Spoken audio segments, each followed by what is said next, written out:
Merci Anya d'avoir accepté cette interview. Je suis ravie. Est-ce que tu peux te présenter à nous, s'il te Oui, plaît? je vais me représenter rapidement. Voilà, je m'appelle Anya Tsai, je suis coach de vie et thérapeute. Ma spécialité, c'est l'accompagnement des personnes qui ont subi des violences sexuelles. Donc, je les aide à se libérer de leur passé et reprendre le pouvoir sur leur vie. Je suis également la fondatrice et la présidente de l'association Les Résilientes qui organise des groupes de parole à Paris pour les femmes et également les hommes qui ont subi des violences sexuelles. Et je suis auteure d'un livre qui s'appelle L'or de nos cicatrices. Je vais vous le montrer, voilà. L'or de nos cicatrices, se libérer et se reconstruire après des violences sexuelles qui vient de paraître aux éditions First. Donc, je pense que vous l'aurez compris, la résilience est un thème qui m'est très cher et qui me parle, donc notamment après un trauma. Et aujourd'hui, voilà, on va aborder ce sujet-là, et notamment aussi la parentalité. Oui, parce que tu es maman aussi. Oui, je suis maman 3 fois. Voilà, moi j'ai 3 ados, on va dire même jeunes adultes. J'ai 3 enfants qui ont entre 15, bientôt 15 et 18. 15, 16, 18. J'ai Oui, deux donc, garçons et une fille. ouais, super. Donc, moi, c'est Laure, je suis médecin généraliste. Et c'est vrai que cette interview, elle me tient vraiment à cœur. Donc, merci beaucoup. Parce que finalement, c'est un sujet assez tabou. On n'en parle pas. Et on retrouve finalement des situations comme voilà, ce que tu as pu vivre dans notre cabinet. Et nous-mêmes, soignants, des fois, on se sent un petit peu démunis. Et l'objet de ce live, justement, c'est voilà, d'avancer ensemble, de proposer des solutions, ou en tout cas voilà, des idées, une réflexion. On n'est pas là du tout voilà, pour donner voilà, des injonctions. On va se baser évidemment sur ton parcours. Mais surtout, si ça peut vous aider, on se dit que voilà, c'est déjà mission réussie. N'hésitez pas en tout cas à nous faire des retours et à mettre des petits commentaires. Il y a des personnes qui ont lu ton livre qui te félicitent. Ah, ok, bah, merci pour.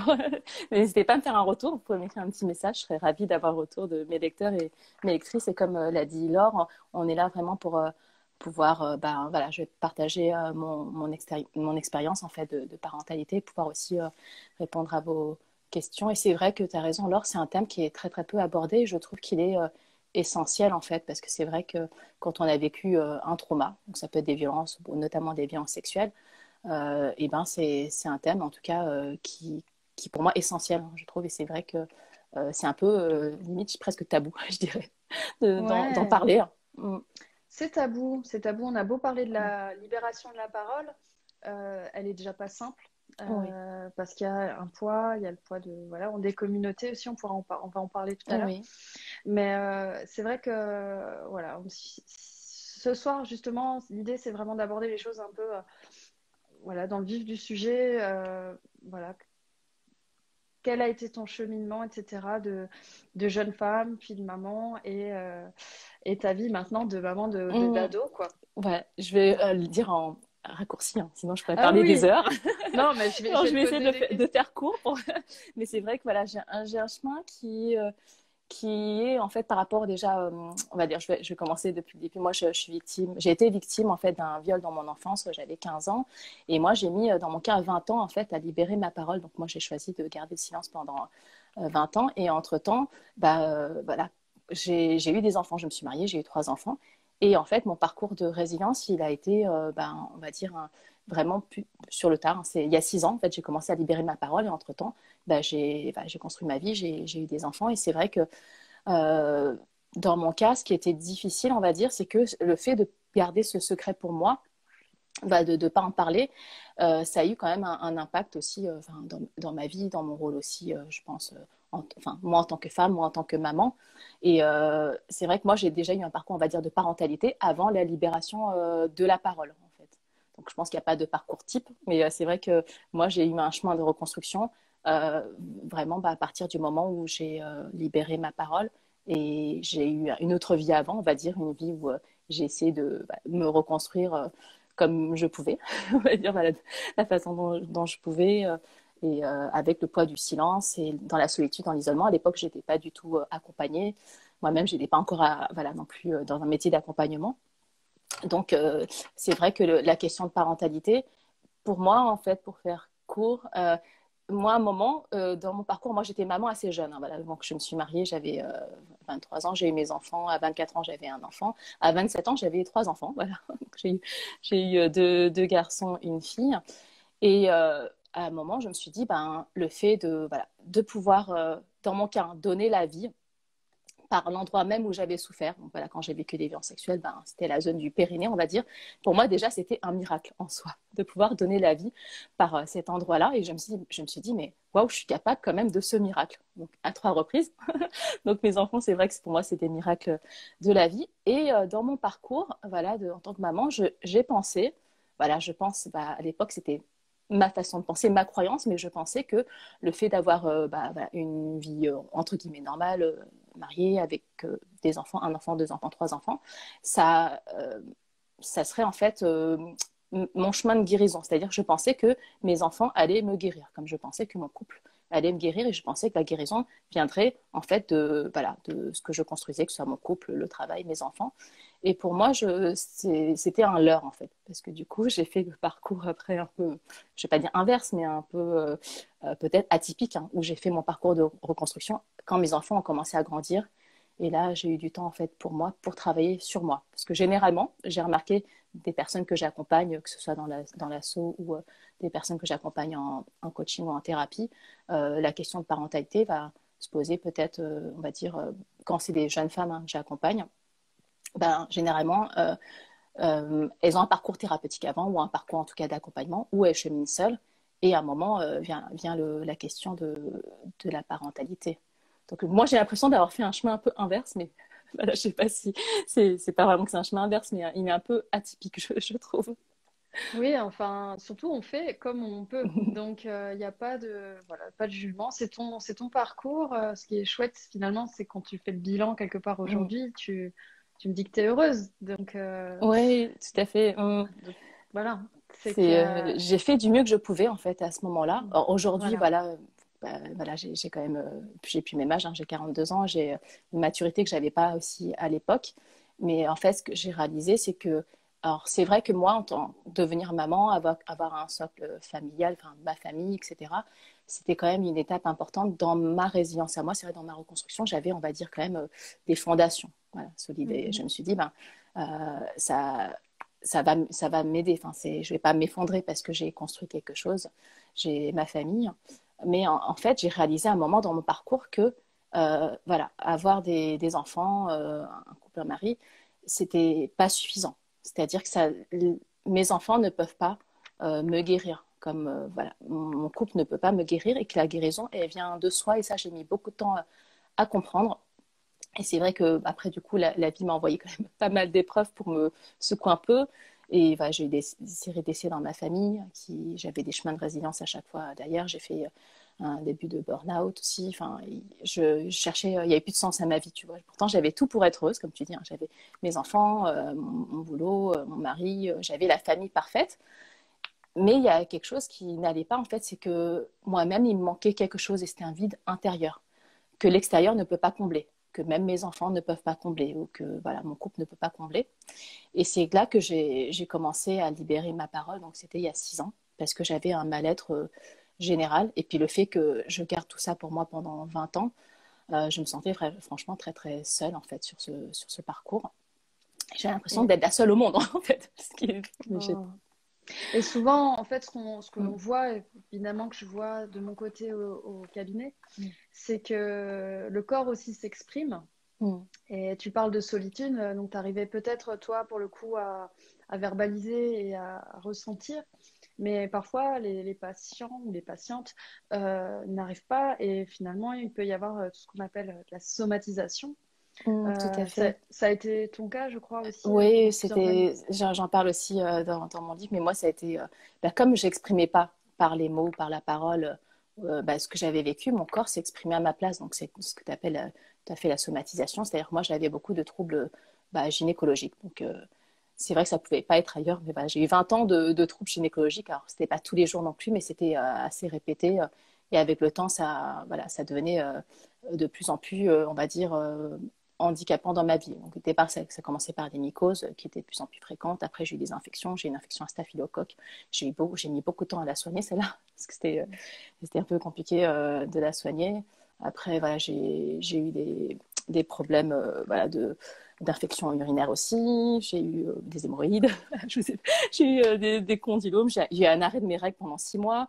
En fait, avec le temps, ça devenait vraiment de pire en pire. C'était juste des mycoses, à mon avis. Je pense que j'arrivais à gérer. Et encore, quand c'est une mycose par mois, Ouais, là, ça fait à un beaucoup. moment, ça faisait beaucoup, mais on va dire, c'est 20 ans un peu pour moi. Alors, je sais pas si je vais dire errance médicale, mais parce que c'est vrai que j'allais chez les médecins, ils soignaient mes symptômes, hein. Voilà, ils soignaient très Et, très bien mes symptômes, mais et ça revenait. ce que tu dis, c'est très intéressant pour la sphère médicale qui nous écouterait. C'est que finalement, voilà, ces somatisations, alors on n'a pas le mot parce qu'au Mm. final, la patiente vient avec une série de symptômes, mais c'est vrai qu'il faut quand même avoir l'œil, réussir à un moment ou à un autre d'évoquer, de poser la question. Et je pense que voilà, souvent, moi je la pose assez facilement. Mm. Pour le coup, j'ai pas ce souci-là, mais des fois on n'ose pas et c'est un tort parce que poser la question, Mm. finalement, ben, c'est un oui ou c'est un non, puis ça peut permettre juste de déclencher Oui, quelque chose. bah oui, même juste demander est-ce que voilà, vous avez vécu des violences dans votre vie, hein, pas forcément violences sexuelles, mais c'est vrai que moi, Tout à fait, tu sais, j'ai même pas, ça peut paraître aberrant, hein, mais à l'époque, j'avais pas fait de lien. Pour moi, je comprenais pas que c'est mon corps qui s'exprimait. J'ai dit, bah, j'ai des bien symptômes, j'ai sûr, pas de chance, ça c'est chiant, j'en ai marre, je vais encore chez le médecin, etc. Mais je faisais même pas de lien. Pour moi, j'avais pas fait le rapport avec les violences sexuelles. Pourtant, bien sûr. aujourd'hui, ça semble une telle évidence, mais je te jure, à l'époque, pour moi, bah, je comprenais pas. Et ce qu'il faut Oui. préciser, c'est que quand tu as libéré la parole, finalement, ces troubles se sont Ouais, dissipés. quand j'ai libéré ma parole, donc ça Mm. remontait à 6 ans, ces troubles sont dissipés. Mhm. Franchement, j'ai quasiment rien. Enfin, c'est très rare, je pense pas. Enfin, ça n'a rien à voir avec avant, en fait. Voilà. Peut-être comme tout le monde, je peux C'est avoir une mycose chouette. de temps en temps, mais là, j'ai pas vraiment de souvenir quand est-ce que ça m'est arrivé. Il y a eu vraiment un avant et un après. Quand j'ai libéré ma parole, mon corps n'avait plus besoin de s'exprimer. Et après, c'est parce que j'ai fait des liens et après, j'ai aussi commencé un travail thérapeutique. Dans mon cas, c'est Bien pas sûr. juste aussi la verbalisation. Après, c'est vrai que moi, j'ai porté plainte aussi, dans mon cas, 23 ans après les faits, dans mon cas, il y avait prescription. Et ça m'a aussi aidé dans mon parcours, même s'il y avait prescription, parce que il y avait une reconnaissance, en fait, du préjudice, hein, le fait que la police dit ça s'appelle un viol sur mineur. C'est passible de la cour d'assises, mais dans votre cas, bon, bah, c'est prescrit, donc il n'y aura pas de poursuite judiciaire. Je me suis dit, bah, tiens, je ne suis pas coupable. Parce qu'à un moment, je ressentais aussi le poids de la culpabilité, de la honte, comme beaucoup de victimes de violences sexuelles peuvent le ressentir. Et là, ça m'a quand même libérée aussi au niveau des émotions, de la culpabilité. Et ça m'a énormément aidée. Après, j'avais fait le choix de faire un parcours thérapeutique. Et là, c'était une autre étape dans ma vie. Et je me suis dit, mais pourquoi je suis pas allée plus tôt? Voilà, bon, je m'en veux pas parce qu'à l'époque, j'étais pas capable, en capacité de parler, mais j'ai remarqué qu'il y a un avant et un après, c'est-à-dire avancer seul. Je dis pas que c'est impossible d'avancer seul, hein, c'est possible d'avancer seul, mais j'ai remarqué que moi, quand j'étais accompagnée, j'ai fait un bond en avant spectaculaire. Déjà d'avoir une personne qui soit neutre, qui soit spécialiste voilà, d'accompagnement et qui peut accueillir notre parole, et d'avoir aussi un autre point de vue, et de réaliser finalement que je suis normale, quoi. Moi, je pensais que j'étais pas normale ou que j'étais seule au monde, etc. Ça remet quand même les choses à leur place et ça m'a beaucoup aidé dans mon parcours. Après, c'est vrai que j'ai travaillé beaucoup aussi sur moi-même, hein. Voilà, c'est ça qui m'a aussi aidé par rapport à, je pense, à la libération de mes mots corporels, en fait. Et c'est le choix que j'ai fait aussi, hein. J'étais prête à le faire et j'avais envie de le faire. Et donc, dans ton parcours, donc, tu as rencontré celui qui est devenu ton mari Mm. et tu lui as, donc, tu as libéré ta parole déjà à ton mari, évidemment, avant ce projet d'enfant. J'aimerais savoir quels conseils donnerais-tu aux aidants, je vais les appeler comme ça, Mm. voilà, voilà, à la famille en général ou aux parents voilà, qui entendent ce genre d'épreuves. Des conseils pour les personnes qui accueillent la parole d'une victime, c'est ça. Moi, je dirais en premier lieu déjà alors, je pense qu'il y a un travail aussi à faire sur soi.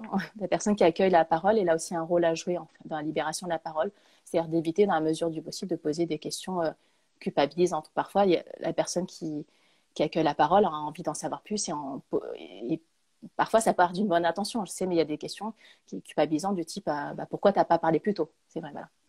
Ça fait 20 ans, pourquoi tu n'as pas dit avant ou pourquoi tu m'en as pas parlé plus tôt? Ça, c'est très culpabilisant. Ou pourquoi voilà, tu t'es pas débattu? Pourquoi pour moi, toutes les questions qui commencent par pourquoi, déjà, il y a, ça n'a pas une réponse qui commence par parce que, et puis souvent, on a l'impression aussi que la personne, elle nous fait notre procès, quoi, ou nous juge. Donc, la personne qui accueille la parole, je dirais déjà d'être dans l'écoute, en fait.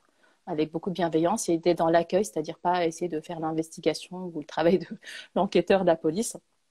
C'est déjà important de dire aussi, ben voilà, je te crois, bah, tu n'es pas coupable, c'est pas ta faute. Voilà, c'est de savoir bah, déjà qu'on nous croit, c'est hyper important. Parce que quand on remet notre parole en doute, c'est quand même un poids supplémentaire voilà, dans notre parcours. Et de dire bah, qu'est-ce que je peux faire pour toi ou comment je peux t'aider, te soutenir. Donc je pense être dans l'accueil, d'accepter, ne pas juger, ne pas interroger et bah, dire qu'on est là pour la personne. Donc ça c'est dans l'idéal.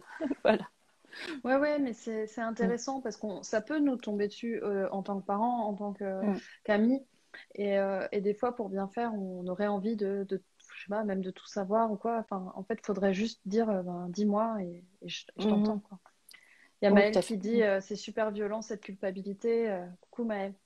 C'est vrai que c'est ça. C'est que ça rajoute de la violence à quelque chose qui est déjà Ouais. violent. Et je pense que ça, c'est un des poids les plus lourds, en fait, à lever la culpabilité. C'est quasiment systématique, en fait, pour les personnes qui ont vécu ça. Et il y a une culpabilité déjà qu'on porte soi-même. C'est-à-dire que soi-même, on a parfois tendance à se culpabiliser ou se refaire le scénario dans sa tête. Et si j'avais fait ceci, cela, si j'avais fait autrement, je m'étais habillée autrement ou je n'étais pas là ce jour-là au mauvais endroit. Mais quand on reçoit de la culpabilité de sources extérieures, donc ça peut être aussi voilà, de la famille, de proches, de personnes voilà, même qui veulent nous aider, hein, parfois peut-être de personnel métier d'accompagnement, je ne sais pas. Mhm. C'est une culpabilité qui est bah, supplémentaire à celle qu'on porte déjà très souvent quand on a vécu des violences sexuelles. Donc c'est une culpabilité qui n'a pas à nous appartenir. S'il y a une personne qui doit justifier, bah, c'est la personne qui a commis les actes, pas la personne qui les a subis. Et c'est vrai que tu as raison pour je trouve que tout ce qui est bah, profession d'accompagnement, personnel médical, thérapeute, psy, il n'y a peut-être pas toujours une formation ben, par rapport à l'accueil de la parole des victimes. Et que parfois, inconsciemment, on peut, peut-être sans faire exprès, mais poser des questions ou sans le vouloir, bah, ne pas accueillir de la bonne façon la parole de la personne. Donc je pense que bah, tous et toutes, on a un rôle à jouer, en tout cas. Oui, tout à fait, tout à fait. Il y a des super remarques en tout ton On va discours regarder. sur le fait qu'on se culpabilise déjà tout seul, C'est vrai. que la communication non violente est intéressante pour accueillir la parole. Donc, Je suis tout à merci fait beaucoup. d'accord. Je suis fan de CNV, de communication non violente, parce que c'est vrai que c'est une forme de violence, en fait, quand on nous demande, voilà, pourquoi. Ou même, j'ai lu quelqu'un qui a dit, même la police, parfois, pose des questions aussi culpabilisantes. Et c'est vrai que ça m'est arrivé hein, quand j'accompagne des personnes ou en groupe de parole, on échange, des personnes me disent, ben, quand j'ai porté plainte à la police, on m'a demandé, voilà, ben, comment t'es habillée, pourquoi t'es habillée comme ça, ou voilà, pourquoi vous n'êtes pas débattu, ou pourquoi vous n'avez pas parlé plus tôt. Alors, je pense que les questions peuvent être posées si on pose une question pourquoi vous étiez habillé comme ça ou comment vous étiez habillé. Mais pour moi, il faut se justifier. Je vous demande comment vous étiez habillé parce que dans le cadre de l'enquête, si on regarde je sais pas, les vidéos de télésurveillance, on a besoin de savoir votre tenue, etc. Enfin, on peut poser la question, mais il faut expliquer en fait aussi. Si c'est juste la curiosité malsaine, pour moi, c'est Ouais. pas adapté. Ça dépend comment on pose la question et si c'est bienveillant. Il y a une façon de dire les choses. Et C'est puis, on vrai. sait tous aussi que la façon dont on est habillé doit ne justifie rien, Et ça je justifie rien. précise. Mais, Mais oui, oui, je mais parce que comprends. même moi, j'ai culpabilisé, tu vois. Et Ouais. je me rappelle, ma thérapeute, moi, j'étais suivie par une psychanalyste et psychothérapeute, et m'a dit, bah, parce que moi-même, je me culpabilisais, bah, si je m'étais pas habillée, bah, moi, j'étais dans mon lit et j'étais en petite tenue avec mon t-shirt. Et elle me disait, mais Alia, mais même si on est toute nue, on dort toute nue, ou même si tu te promènes toute nue dans la rue, ça ne donne aucun droit sur ton corps. Je dis, mais oui, c'est vrai, c'est évident. Mais même si on se promène toute nue dans la rue, eh ben, ça donne aucun droit à quelqu'un de nous agresser. Et ça, c'est important, c'est pas lié à la tenue vestimentaire. Et voilà, donc pour moi, c'est vrai qu'il y a des questions déplacées de savoir comment on est habillé, sauf si c'est dans le cadre de l'enquête, on a besoin de vérifier, je ne sais pas, sur une vidéo de surveillance, par exemple. Bien sûr. Mais Tout à c'est fait. intéressant parce que en tant que parent aussi, je pense qu'on a un devoir d'éducation aussi, de voilà, le corps nous appartient. Mm. On est bon, c'est en train de passer un petit peu d'obliger de faire la bise. Bon, pour le coup, c'est pas du tout d'actualité, hein, tant mieux. Mm. Mais voilà, ça fait partie aussi de ces choses qu'on peut dire. Voilà, il y a quand même une juste mesure, voilà, des petites choses à apprendre aux enfants et même aux filles, quoi. Elles sont libres, cette liberté, Mm. elle est difficile à enseigner aussi, Tout à justement. fait. Même, c'est vrai, en tant que parent, on a un rôle à jouer. En fait, on a un rôle à jouer j'ai l'impression, dans toutes les sphères de notre vie, mais en tant que parent, et ben, déjà alors je sais que l'école, ils le font déjà, hein, il y a aussi, mais je pense que c'est pas suffisant, mais d'apprendre que bah, notre corps nous appartient, que personne n'a le droit de nous toucher sans notre consentement, etc. Je trouve que c'est déjà essentiel et de, de le souligner et de dire aussi, en tout cas, moi, j'en ai parlé à mes enfants. Hein, moi, j'ai mis du temps. Je pense que voilà, c'était le J'allais plus y dur venir. pour moi, c'était de dire aux personnes les plus proches, donc c'est-à-dire bah, moi, le dire à mes parents, à le dire à mes propres enfants. Donc ça, c'était il y a quelques années, j'aurais dit. Mais j'aurais dit, c'est pas dans le sens où voilà, ils n'ont pas besoin d'avoir les détails de l'histoire, mais c'est vraiment bah, d'expliquer bah, mon chemin, pourquoi pendant 20 ans j'ai gardé silence, etc. Et j'aurais dit aussi pour la morale de l'histoire, pour leur dire, ben voilà, aujourd'hui je vais bien, je suis heureuse. Et c'est vrai que dans mon cas, bah, s'il y avait une chose à changer, même si on peut rien changer, mais je me dis, ben, j'aurais parlé plus tôt parce que pour moi, j'estime que mon parcours vraiment de résilience, vraiment, je l'ai fait presque en accéléré quand j'ai libéré ma parole. Ça a commencé par la libération de la parole. Et mes enfants, je leur ai dit pour leur dire, bah, si vous arrive quelque chose à l'école, que ce soit, c'est pas du harcèlement, du racket, voilà, des situations qui vivent comme peut-être violentes. C'est pas forcément des violences sexuelles à chaque fois, hein, mais me dire, ben, c'est important de pouvoir le verbaliser, en parler, d'exprimer son ressenti, parce que pour moi, c'est la personne bah, qui commet les actes. Donc, c'est pour ouvrir la discussion. Pour Bien moi, il n'y a sûr, aucun bien sûr. sujet qui est tabou, en fait. C'est vraiment, il y a une façon, bah, la discussion, c'est ouvert. Mm. Ouais. Ça permet aussi cette transparence qui, du coup, peut aller dans les deux sens, qui est juste. Et je trouve que finalement, ce que tu as permis Mm. aussi, c'est de casser un non-dit. Et moi, j'ai fait un post là-dessus, sur le fait de Mm. verbaliser. C'est que quelque part, même si on veut bien faire en taisant les choses, bon, inconsciemment, Oui. consciemment, hein, encore, hein, Mm. j'entends, on fait comme on peut. Mais des fois, on tait les choses pour justement pas qu'il y ait de conséquences qu'on Mm. peut Tout à imaginer. fait. Sauf Mm. qu'on va finalement exprimer ce silence différemment. On parlait de somatisation, mais peut-être ça va être des larmes qui montent quand il se passe quelque chose ou de la colère qui arrive. Mm. Et c'est vrai que de verbaliser dans le cercle familial, c'est vraiment important. C'est vraiment Pour moi, je important. trouve que c'est essentiel. J'ai remarqué que c'est vrai que plus les personnes sont proches, et plus c'est difficile, hein, c'est plus facile de dire, on va dire, à peut-être à un inconnu dans la rue. Voilà. C'est pas forcément, c'est pas comme ça Bien forcément que je vais sûr. le dire, mais j'ai l'impression que plus les personnes sont voilà, éloignées de nous, plus c'est facile, et plus les personnes sont proches, donc notamment, comme tu dis, la famille, les parents, les enfants, le conjoint. On a peur, en fait, de la réaction des gens, et c'est une peur qui est légitime, en fait. On a peur d'être abandonné, d'être rejeté, de ne pas être cru.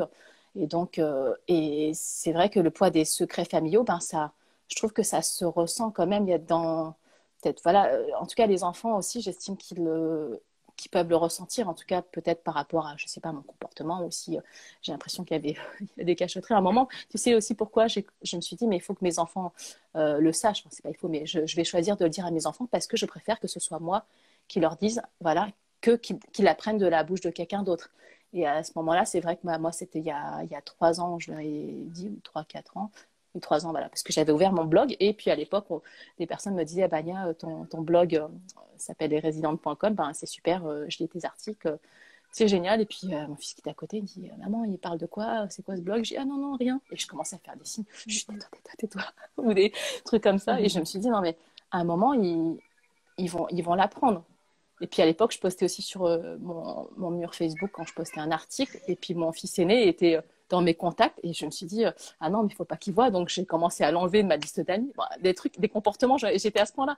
Et je me dis, mais non, en fait, je m'observe, c'est limite, c'est presque ridicule. Je dis, mais aujourd'hui, j'ai pas honte de ce qui m'est arrivé et je ne suis pas coupable. Et Bien sûr. mes enfants, c'est vrai, quand on est parent, on veut les protéger aussi voilà, de violences, de choses comme ça. Et je me dis, ben, j'aimerais qu'ils les protéger de, voilà, de la guerre, de tout ce qui se passe dans le monde. Mais il y a des choses qui ne sont pas sous mon contrôle à moi. Et je me suis dit, par contre, mon histoire, elle m'appartient. Je préfère, moi, choisir comment aborder le sujet avec eux.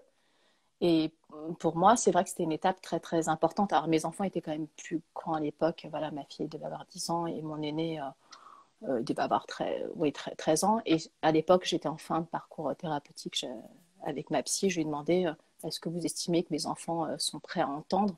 Alors, et il m'a dit que moi-même, je me sens prête. Et puis, elle me dit qu'ils ont un âge aussi où ils sont en mesure de comprendre. Alors, je pense que même quand ils sont plus jeunes, ça dépend comment on l'explique. Hein. On n'est pas obligé de raconter les détails de l'histoire, Tout à mais fait. les enfants comprennent. Hein. Les miens ont compris. Et puis, c'est vrai que, comme tu dis, moi, j'ai ouvert un dialogue. Voilà, j'ai expliqué ce que j'avais vécu sans rentrer dans les détails. J'ai expliqué aussi, surtout, aussi mes 20 ans de silence, que c'était difficile et c'était vraiment pesant pour moi. Et pour aujourd'hui, je fais tout ce parcours en fait avec un travail sur moi pour leur expliquer, il est jamais trop tard non plus, tu vois.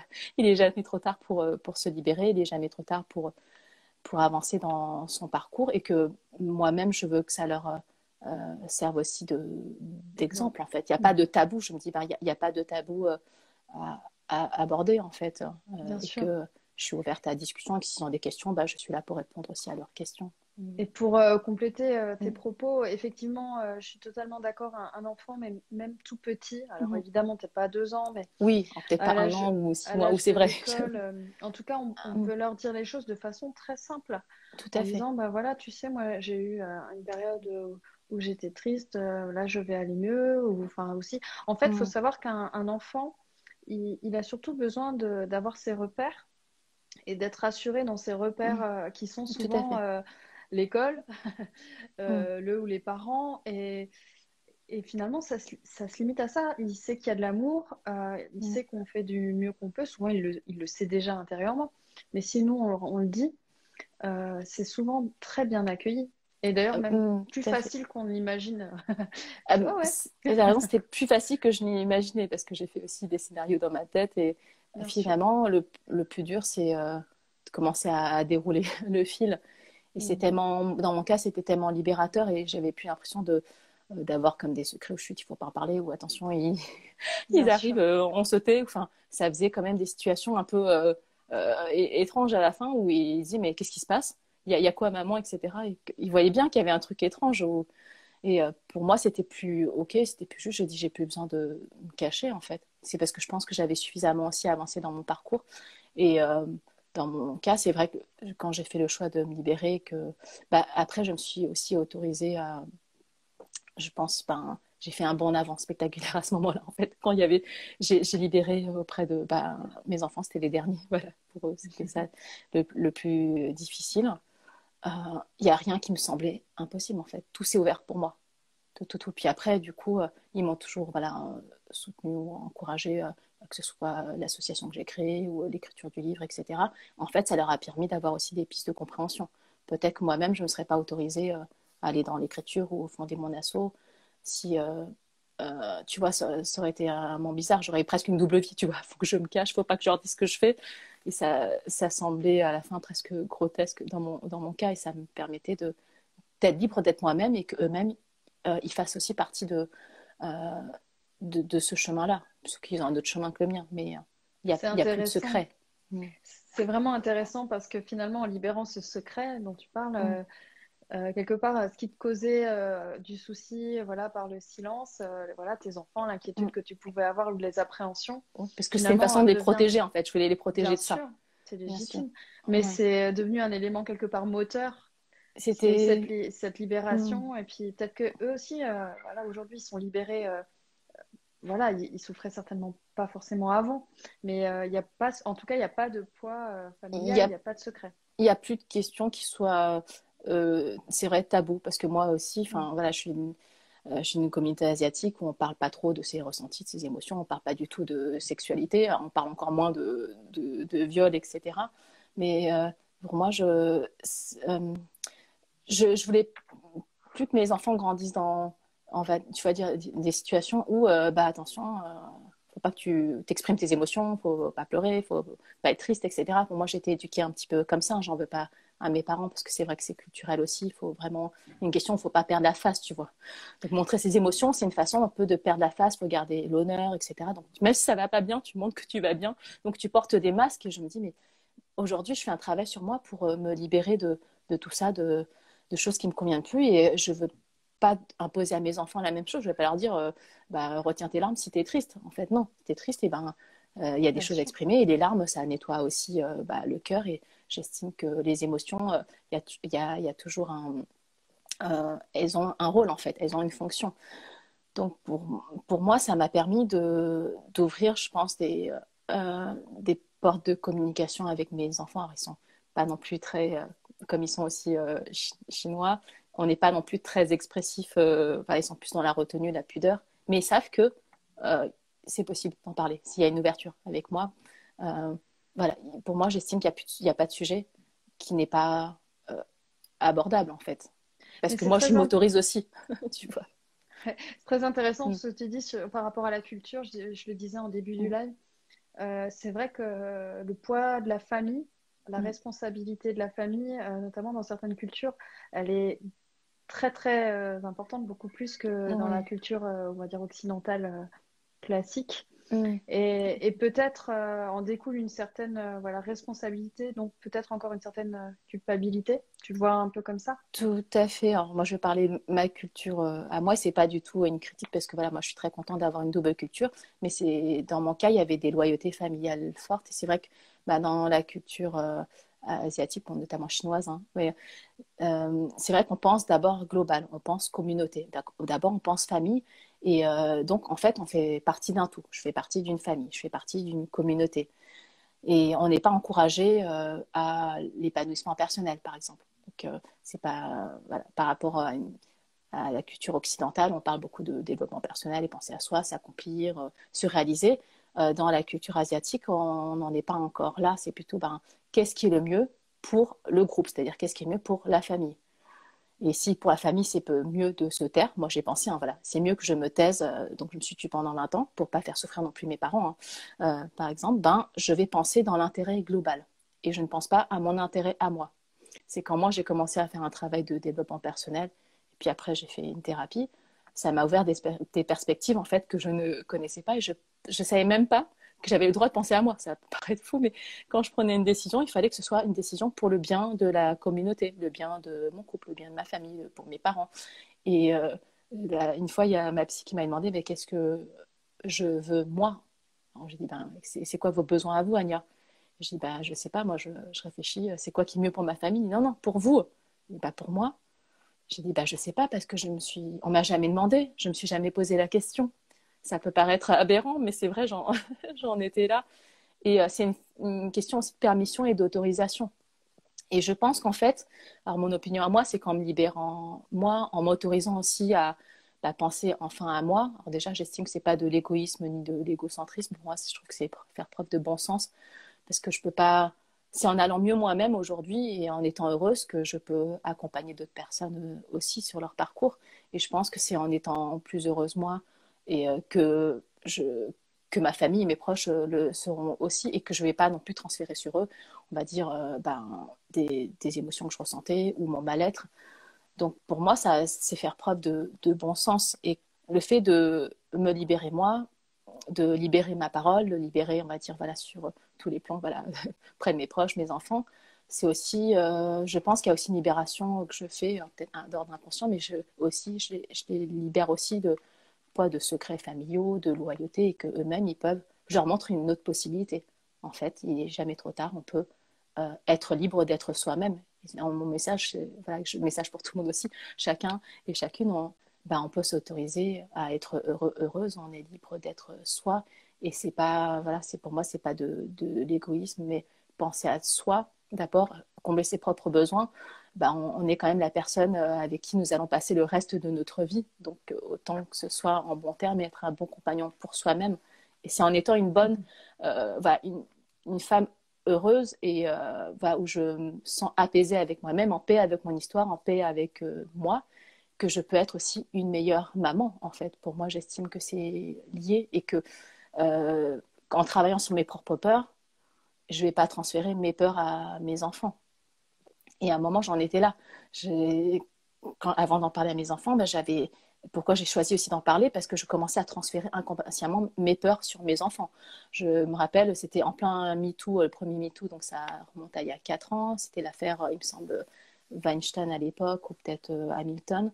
Et ma fille regardait en envoyé spécial. Donc à l'époque, elle avait 10 ans. Et elle me dit, ah maman, c'est terrible. Elle a été violée et tout. Alors je dis, à 10 ans, comment est-ce ça? Et après, commencer à parler. Et je lui dis, arrête de regarder ça. J'ai éteint la télé. Je lui ai dit, bah non, Mm. ta chambre.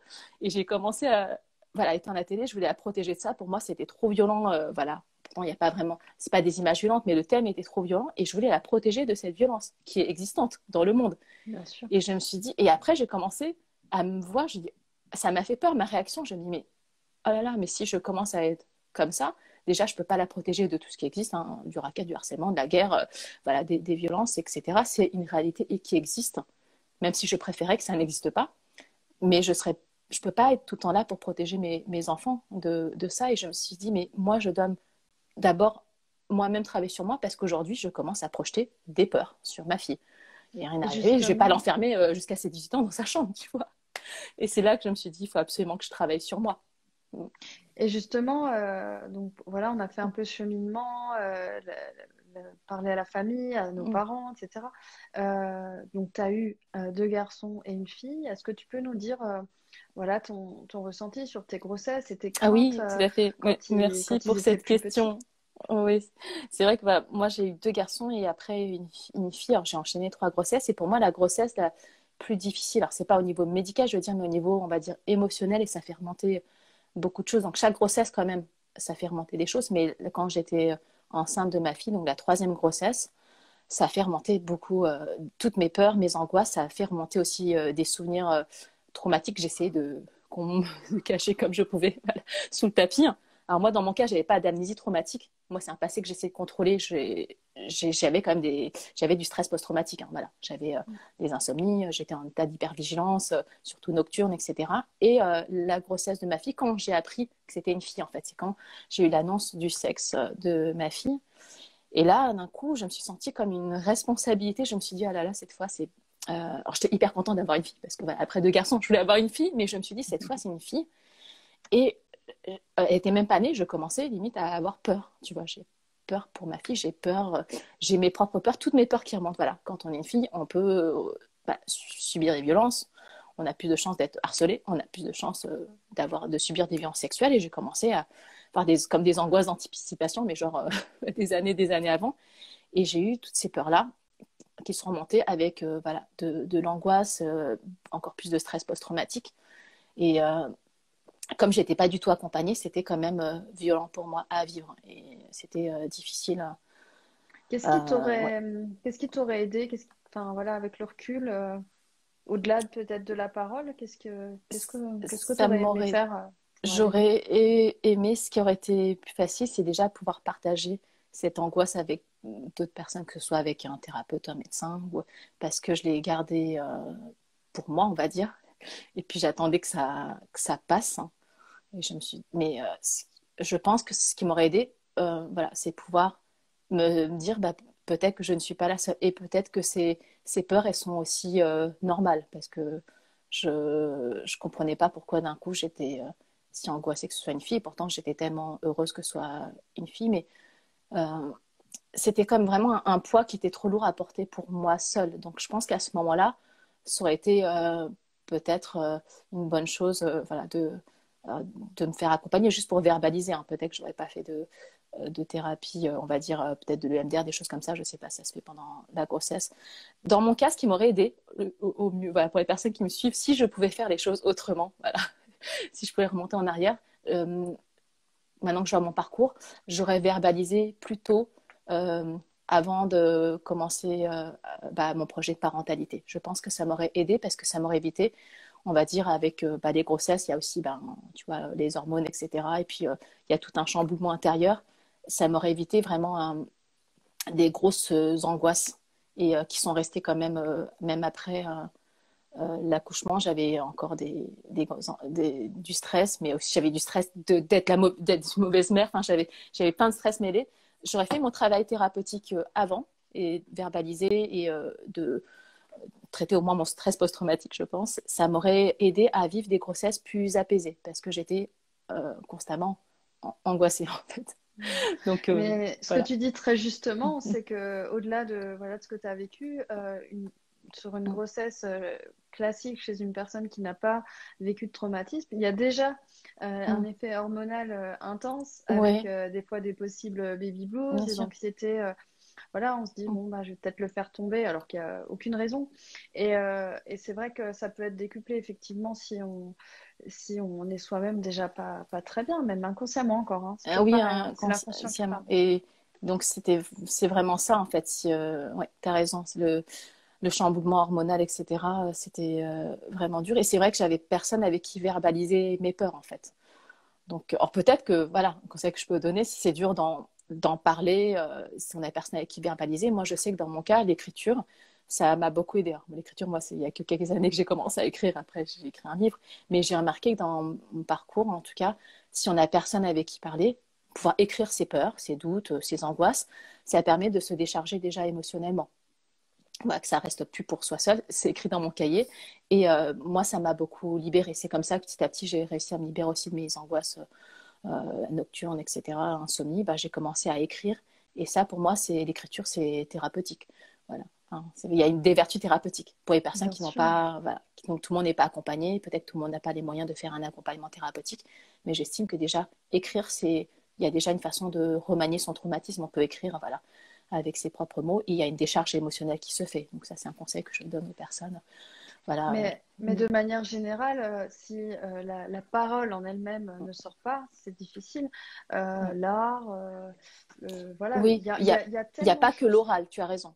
Ouais, Par l'art, on par peut la vraiment, danse, la musique, tout à fait. l'écriture, voilà, la peinture, la sculpture, ce que vous voulez, mais il y a, du moment que ça s'exprime d'une façon ou d'une autre, hein, si c'est à l'oral, ben, tant mieux, mais si on l'exprime d'une autre façon, c'est très bien aussi. Hein. Ça peut être par écrit ou par le théâtre ou je ne sais comment, enfin peu importe, par là, tout est bon. Du moment que ça sort hors de soi. Exprimer, pour moi, c'est, oui, qui sort à l'extérieur. Et c'est vrai que je rajouterais, ben, si j'avais fait, alors bien sûr, ben, je ne peux pas dire à 100%, mais je pense que si j'avais fait mon travail thérapeutique avant, j'aurais pu plus m'affirmer par rapport à certaines décisions ou des choses que j'ai subies après comme des violences médicales et que j'ai ressenti ainsi et qu'on m'a imposé même quand je ne voulais pas par rapport à mes 3 grossesses, ben, mes 2 premières, j'ai eu une épisiotomie. Et moi, l'épisiotomie, ben, je l'ai refusée. Donc à l'époque, bon, ça remonte à 18 ans, ma premier accouchement. Et j'avais vraiment clairement dit à la sage-femme, moi, je refuse l'épisio et je préfère que ce soit une déchirure naturelle. Et n'a pas écouté voilà, ce que j'exprimais. J'aurais peut-être dû l'écrire par écrit, je ne sais pas. Et elle m'a dit non, non, bah, pour une première grossesse, dans cette maternité, c'est 90% des premières grossesses, premiers accouchements, bah, il y a une épisio. Et moi, je me suis sentie niée dans mon droit de consentement. Donc, en plus, j'ai une déchirure plus une épisio. Terrible. En plus, elle s'est infectée. Et pour moi, à l'époque, je ne pouvais pas verbaliser pourquoi je ne voulais pas d'épisio. Parce que je me dis, mais en fait, aujourd'hui, je peux très bien verbaliser. Pourquoi? Parce que j'ai fait des liens. Je ne voulais pas qu'on touche à cette zone-là, voilà, le périnée, pour moi, qui est une zone où j'ai subi des violences et je ne pouvais pas lui dire à l'époque, j'ai subi des violences sexuelles, j'ai subi un viol quand j'étais enfant. C'est pour ça que pour moi, dans mon cas, bah, je ne veux pas une épisio et je choisis, ok, la déchirure, même si pour elle, c'est plus dur à recoudre. Mais je n'ai pas pu m'exprimer clairement, en fait. Et j'ai subi ça vraiment comme une violence médicale, l'épisio qui m'a été imposée en fait. Donc je pense que j'aurais fait mon travail thérapeutique avant, j'aurais pu verbaliser avec des mots, voilà pour quelle raison, comme j'ai vécu ça, je pense que la personne qui accompagne serait peut-être plus en mesure de comprendre pour ma réticence et peut-être qu'elle aurait pu me dire avec des mots, bon, je vais essayer dans la mesure du possible, mais si vraiment il n'y a pas de choix, sachez, nanana. Mais elle m'a dit dès le départ, non, non, c'est niette, c'est 90% des premiers accouchements, il y a une épisio.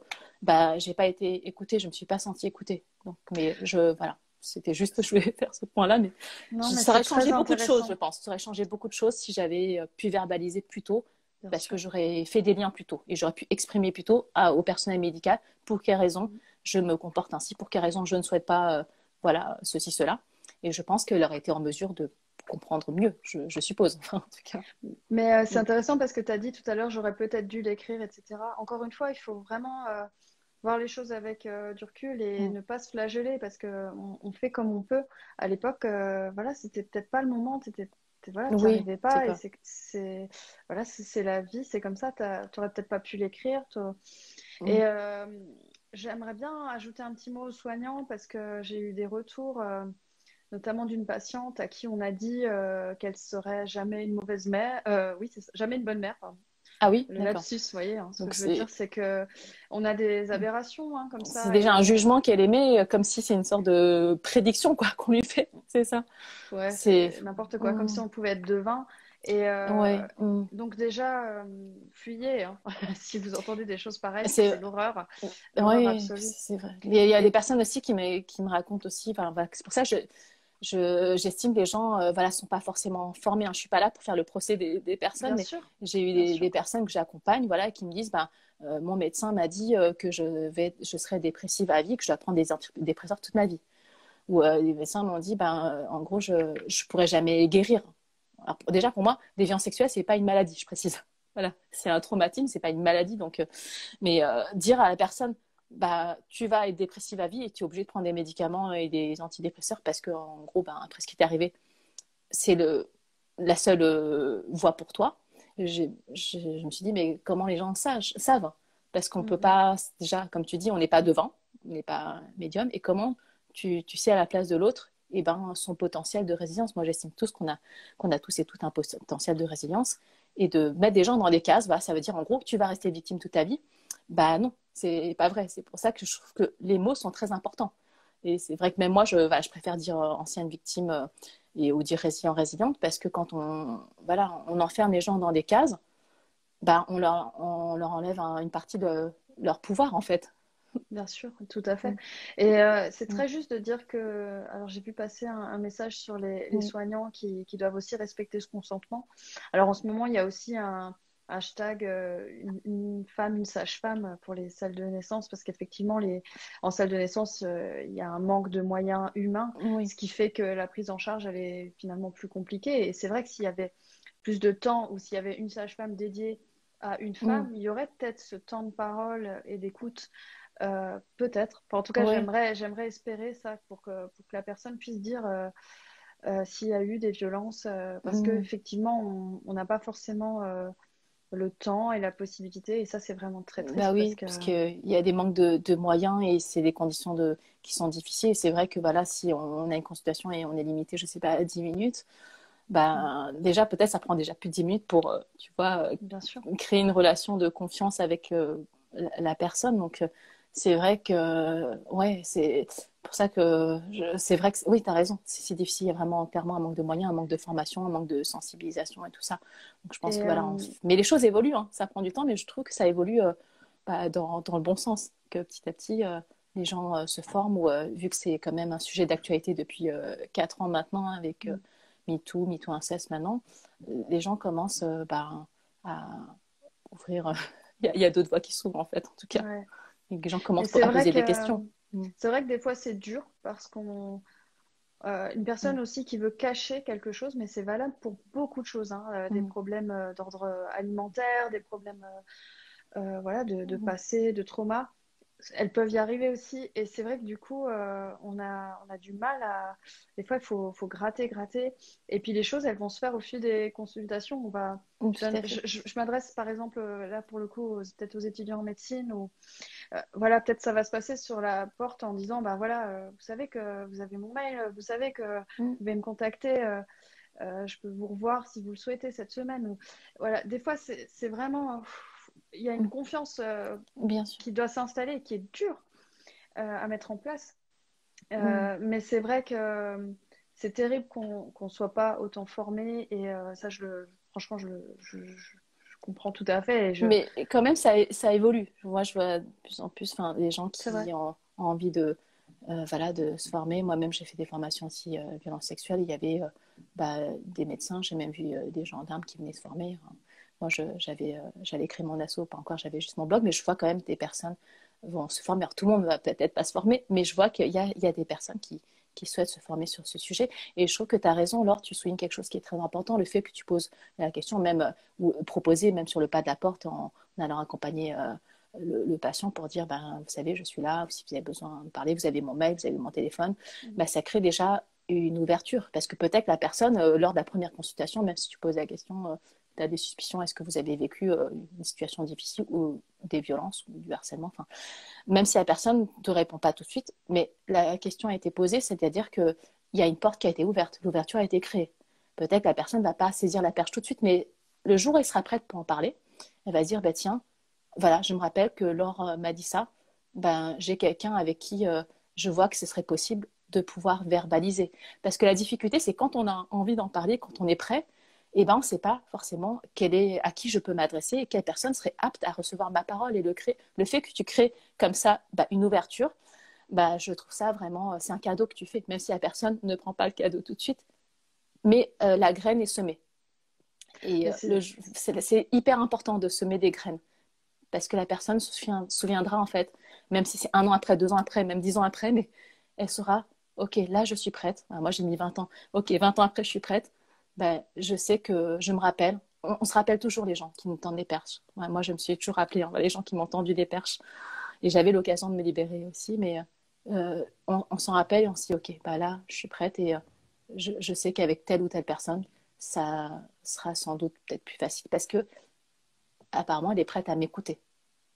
Et donc, bah, merci déjà, enfin, franchement, de cette démarche que tu fais. Je trouve ça fondamental. Et toutes les personnes, voilà, on va dire, les professionnels d'accompagnement, les soignants, les aidants, peuvent juste semer la graine. Et voilà, sans attente. Hein. On n'attend pas que la personne nous raconte sa vie, mais dire, voilà, c'est possible, tu sais, je suis là, ma porte est ouverte. Et sache que si tu as besoin, ben, tu peux venir. Ça, c'est déjà un merveilleux cadeau. Et rien que ça, déjà, si on forme tous les médecins, les soignants, juste à poser cette ouverture, ça changerait tellement de choses. mais c'est tellement juste parce qu'on voilà, moi en tout cas personnellement, j'ai vraiment juste envie de voilà quelque part de dire pardon à toutes ces personnes qui ont eu le mauvais mot, au mauvais moment et le jugement dont on parlait tout à l'heure, Mm. le pourquoi et ça c'est terrible. Et donc, on crée des traumatismes à nouveau en réagissant mal comme ça. Donc, je vois qu'il y a Ouais. Ça peut créer une un trauma sur un formation au trauma, c'est dépistage. vrai, c'est vrai. Mm. Et il y a une personne qui parle d'une formation au dépistage des violences sexuelles. Alors, pour ma part, j'ai suivi une formation, Mm. mais effectivement, on peut accéder à des formations sur à la fois le dépistage, mais aussi voilà, la prise en charge. Toutefois, ça reste sur la base du volontariat. Il y a des DU, il y a des Mm. choses. Par contre, c'est pas encore franchement fait à la fac, et c'est dommage parce que je trouve que ce serait judicieux d'en parler davantage aux étudiants Mm. qui sont aussi souvent les premiers à qui les patients vont se confier, notamment des Ouais. fois à l'hôpital, parce que les médecins, en tout cas les PH, Mm. etc., vont être entre guillemets occupés, et puis l'externe ou des fois l'interne après, il va avoir plus la présence au chevet du patient. Et ça, franchement, c'est vital, j'ai envie de dire. Ouais. Il y a tellement, tellement à faire encore. Mais je trouve que En- quand même, tu vois, entre aujourd'hui et il y a plus de 20 ans, tu vois, il y a quand même, aujourd'hui, on est dans une époque où c'est quand même plus facile si on a besoin d'aide, de trouver de l'aide. On a quand même Internet, les réseaux sociaux. Bien C'est sûr. plus facile de trouver une asso. Il y a 23 ans, enfin, moi, c'est quoi, il y a 27 ans, tu vois. Ben, il n'y avait pas tout ça. Donc, on ne savait pas où s'adresser. Et puis, c'était même pas. Ça a toujours existé, les violences sexuelles, mais à l'époque, on n'en parlait pas ouvertement comme aujourd'hui dans les médias, etc. Donc, je trouve que l'époque actuelle est quand même plus propice à la libération de la parole que Bien 3 sûr. décennies avant. Donc, les choses Heureusement, évoluent, hein, les choses les évoluent. choses évoluent. Ouais, tant Et mieux. ça, c'est Ben, une bonne chose. les Mm. hashtags, tout ça, c'est Mm. vraiment important. Il y a aussi des comptes Insta. Je vais mettre en lien ce week-end pas mal de vidéos sur le consentement, de Orgasme et moi, enfin, des liens de numéros voilà, qu'on peut appeler si on a envie de communiquer, de parler. Mm. Est-ce que tu peux nous parler de ton projet autour Ouais, des alchimistes? avec grand plaisir, je vais vous parler de mon projet qui me tient très à cœur, en fait, parce que j'ai remarqué quand on a vécu des épreuves traumatiques, donc ça peut être des violences sexuelles ou des épreuves de vie, voilà, un deuil, une maladie, un accident de vie, on va dire, et ça fait 3 ans que j'accompagne des personnes en collectif, notamment, et que le fait de pouvoir partager avec d'autres personnes qui ont vécu des épreuves similaires, c'est vraiment quelque chose qui est fondamental, en fait, dans un parcours de résilience. Et je lance un projet voilà, à partir du 20 septembre, je lance mon programme d'accompagnement. On va dire c'est un programme collectif d'évolution personnelle où j'emmène voilà, des alchimistes avec moi sur le chemin en fait de la libération jusqu'à la reconstruction, de la résilience jusqu'à la sublimation de son épreuve Parce que pour moi, quand on a vécu une épreuve de vie, ce qui est important, c'est aussi qu'est-ce que je fais de mon épreuve, en fait, quel sens je peux lui en donner. Dans mon cas, c'est vrai que la quête de sens était très important dans mon parcours et de partager, en fait, accompagner un groupe entier à évoluer au sein du groupe, où je transmets des outils où on pratique ensemble de toutes les étapes, voilà, de la libération jusqu'à la transmutation de ces épreuves, comment appliquer de l'or sur ces cicatrices. Et donc, je lance un accompagnement sur 3 mois où j'accompagne 2 fois par semaine mon groupe, notamment voilà, en coaching collectif et aussi voilà, où on s'entraînera tous les jours, on pratiquera. Parce que pour moi, je trouve que la transformation dans sa vie, ça passe par l'expérimentation. Le changement dans notre vie, ça passe aussi par mettre en application des principes. Donc, parfois, juste savoir, ça ne suffit pas. Il faut le mettre en pratique. C'est comme si, je ne sais pas, pour apprendre un métier, si on veut être médecin, je pense que si on lit juste des manuels de médecine, c'est un très bon début, mais à un moment, il faut pratiquer, il faut voir des patients, etc. Pour moi, c'est pareil, en fait, un chemin de résilience, ça passe aussi par pouvoir mettre en application des principes, comprendre des choses aussi, voilà, comme un principe de responsabilisation. On peut choisir de ne pas rester victime toute sa vie, on peut choisir de devenir résilient, résiliente, on peut choisir, même dans mon cas, de devenir alchimiste.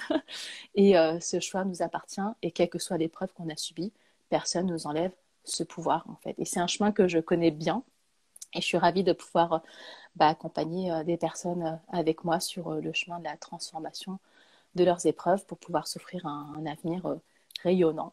Voilà, donc si vous êtes intéressé, je vous invite à suivre mon compte. Voilà, Je vais mettre ton compte en lien. Je vais partager aussi cette vidéo sur YouTube.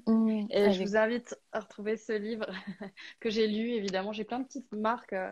Il y a vraiment des choses intéressantes sur ouais, la pyramide. Enfin, voilà, je vous les invite besoins.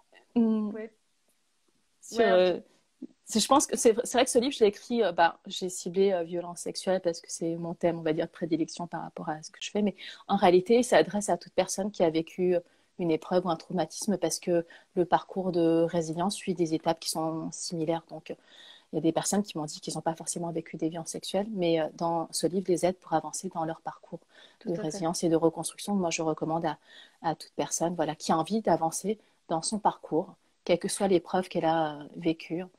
Et voilà, je serais ravie que vous me fassiez un retour si vous le Ouais, puis lisez. ce livre, il est vraiment intéressant parce qu'il n'est pas glauque, en fait. Même s'il y a un fond d'histoire. Ouais, je suis un peu directe, mais c'est vrai. Voilà, l'histoire, le traumatisme en soi, il est triste, il est violent. Mais finalement, il y a tout ce parcours et l'évolution, la C'est tout, position de c'est l'espoir en victime, fait que je veux etc. donner aux gens. Parce Ouais, qu'aujourd'hui, je me vois plus comme victime. J'étais victime à un moment de ma vie, mais aujourd'hui, je ne suis plus victime. Ça fait, voilà, je suis résiliente et je dirais même que je suis alchimiste. Mais ça, c'est un choix qu'on peut faire. C'est-à-dire que voilà, c'est important de prendre conscience qu'on a le choix à chaque étape de notre vie. Bien sûr, on ne choisit pas de subir ça, mais on bien choisit ce sûr. qu'on fait de son épreuve. Et c'est Mm. vrai que c'est un chemin en fait vers une transformation intérieure sur la connaissance de soi. Et puis moi, c'est un chemin en fait de libération et où j'ai trouvé en fait la paix en moi. C'est un chemin d'apaisement intérieur et jusqu'à sur la trouver le bonheur aussi. Voilà. D'ailleurs, je donne une masterclass ce dimanche sur ma chaîne YouTube où je vais te donner des outils aux gens et ma formule en fait du bonheur véritable où je vais transmettre en fait qu'est-ce qui m'a aidé dans mon chemin, voilà, malgré l'épreuve, à accéder au bonheur. Et j'estime que c'est quelque chose qu'on mérite tous et toutes. On mérite tous le meilleur dans notre vie. On mérite tous d'être heureux et heureuses. Et pour moi, c'est pas quelque chose qui est inaccessible en fait. C'est qu'en fait, il faut connaître, on va dire, les recettes, comme une recette de cuisine, les ingrédients de la recette et les mettre en application. Et c'est vraiment en mettant des choses en application dans notre vie qu'il y a une transformation qui est possible.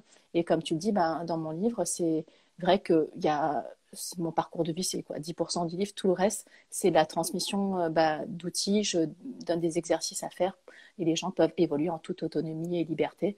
Et c'est vraiment ce qui me tenait à cœur, c'était transmettre en fait des clés de compréhension et des outils pour que les personnes puissent avancer dans leur parcours, qu'on soit accompagné ou pas. Voilà. Peu importe où on en est dans son étape de reconstruction, la résilience est possible pour tous. Voilà. C'est ça que je voulais En tout vous cas, transmettre comme message. as utilisé le mot pouvoir tout à l'heure. Mais je veux bien qu'on se quitte sur ce mot parce que je trouve que ce qui est très beau finalement, on redonne du pouvoir Oui, en c'est faisant ce reprendre le parcours. pouvoir sur sa vie, tout à fait. Ouais. Le pouvoir n'est pas dans les mains de la personne qui nous a fait, qui nous a causé du tort, qui nous a fait du mal, qui nous a blessés ou abusés. Le pouvoir, en fait, est toujours entre nos mains. Je dirais même, c'est quand je dis pouvoir, retrouver pouvoir sur sa vie, c'est en fait retrouver sa puissance personnelle, en fait. Dire, Mhm.